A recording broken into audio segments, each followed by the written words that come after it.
अक्षय तृतीयेच्या दिवशी ह्या अक्षय कलशाची स्थापना प्रत्येकाने आपल्या घरामध्ये करावी।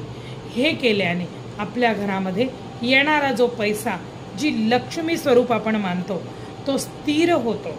याच्यामध्ये काही गुप्त अशा वस्तू याच्यामध्ये टाकल्या जातील, ज्याची सगळ्याची नावं मी तुम्हाला इकडे सांगू नाही शकणार।